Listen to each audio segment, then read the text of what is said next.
Meron ako ditong chicken breast fillet. Hiniwa ko lang yan sa maliliit. I-marinate ko muna ito with soy sauce. Konting white vinegar. Paminta. Asukal. Bawang. At ng luya. Maglalagay din ako ng cornstarch. Haluin ko muna ito. Kung hindi ka pa nakapag-subscribe sa aking channel, please subscribe at i-click mo na rin ang notification bell para lagi kang updated sa aking latest recipes. Ayan, okay na ito. Ibabad muna natin ito for at least kahit mga 15 minutes lang. Maglalagay ako ng cooking oil. Meron ako ditong 3 egg. Lagyan ko muna ng asin.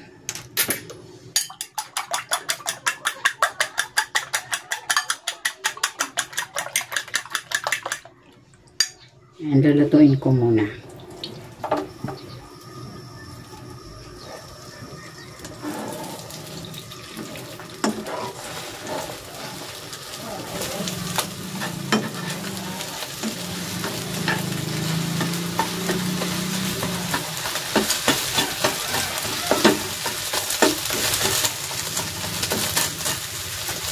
Okay na ito, hanguin ko muna.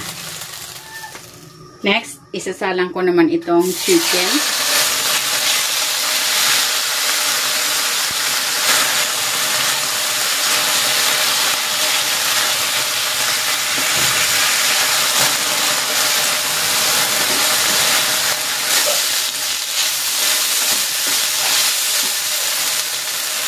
Ayan, okay na ito.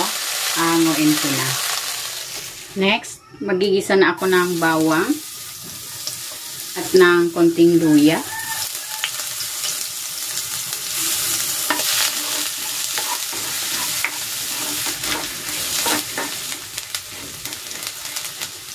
Igigisa ko na rin tong sibuyas.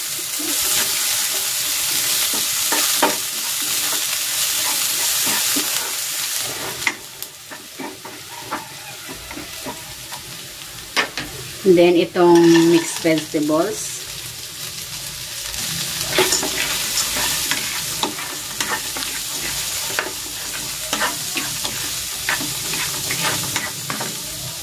Season ko ito with salt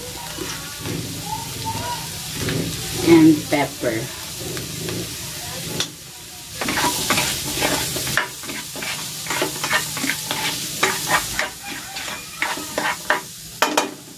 Ilalagay ko na dito itong cooked rice.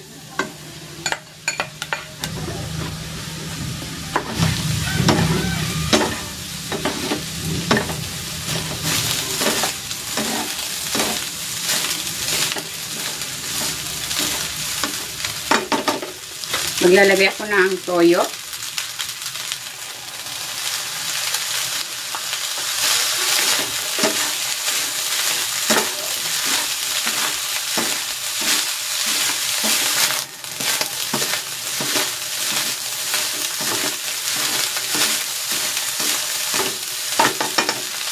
Lagay ko na itong kalahati ng chicken.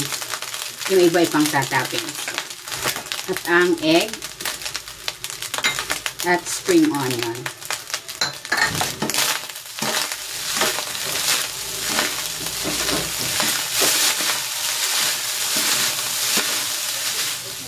Ayan, luto na itong ating teriyaki chicken fried rice. Hahanguin ko na ito.